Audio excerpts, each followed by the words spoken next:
Do you feel like you might want to quit your job? Maybe you're not sure if it's the right time or how to go about doing it. I'm going to walk you through how to make that decision. And if it is time to quit, I'm going to give you some tools to do it right.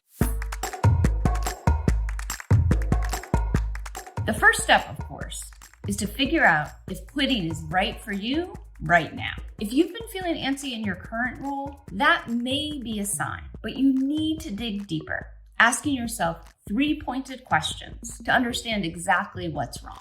First, am I working for the right organization? Second, am I in the right role? And third, am I positioned for the future career I want? If the answer to any of these questions is no, it's a sign that you need to look for a new opportunity. By focusing on these 3 questions, you'll get a sense of whether that new opportunity should be with your current employer, which you may like, or if it's time to jump ship to a new organization. For example, if you feel like your boss is holding you back and you're not learning and growing, you might look for a different opportunity in another part of the company. On the other hand, if you like your position, but the whole company is toxic and people are rushing for the exits, you might want to look for a similar job in a different company. Before giving your notice, it's a good idea to do one last check to see if any of the problems can be fixed. At this point, you've got nothing to lose. Talk to your manager. For example, if the company has announced that everyone needs to come back to the office, but you want to continue working at home, ask if an exception can be made. Or if your salary is your problem, ask for that raise. The answer may be no, but it doesn't hurt to ask before you make the final decision to quit. If you've made a good faith effort and you realize these problems aren't going to be fixed, or your boss is the problem, it's time to give yourself permission to quit. The very first person you want to tell is your manager.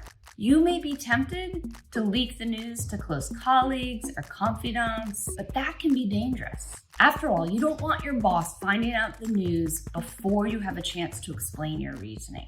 And your relationship with your boss is really important, even if you don't like them, even if you don't plan to ever see them again. Remember, you will need them as a reference in the future, so it's good to leave on good terms. So tell your manager and tell them right away. Don't put it off. As stressful as this conversation can be for everyone, especially you, most managers want as much advance notice as possible. And when you have the conversation, cut right to the chase. Don't beat around the bush.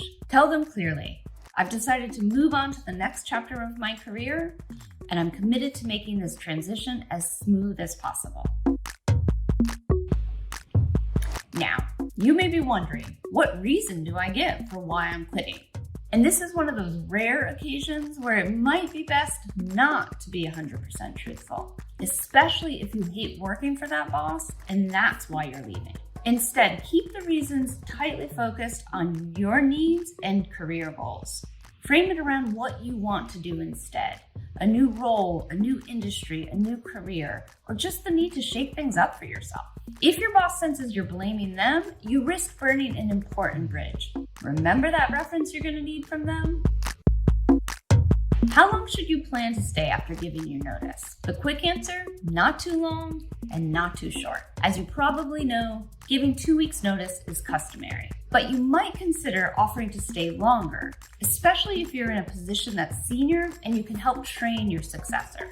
On the other hand, you don't want to give too much notice, say longer than 3 months. You'll start to be treated as an outsider, and you don't want to be remembered as the person who hung around for too long. So ideally, you want to allow enough time so that your manager and coworkers don't feel like you left them in the lurch, but not so much time that things start to get weird.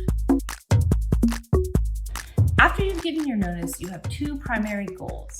1, help with the smooth transition of your tasks and responsibilities, and 2, solidify any relationships with coworkers you hope to stay in touch with. Transferring your work to others may include helping to hire your replacement or handing off your projects to existing colleagues. You may propose some ideas about how to do this, but let your manager make the final decisions. You should also use some of your remaining time to connect with colleagues. Go out to lunch or coffee. Be explicit that you want to stay in touch, and be thankful for any opportunities they've given you. Consider giving personal notes to your manager, any mentors, and any close colleagues.